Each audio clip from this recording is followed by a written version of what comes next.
Hello, good morning guys. Mga kalula, kain na po tayo ng almusal.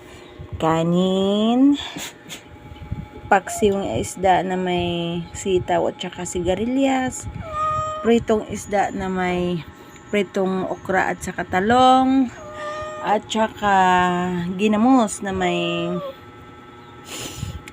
cucumber with kamatis, sibuyas, o diba? So, with papaya.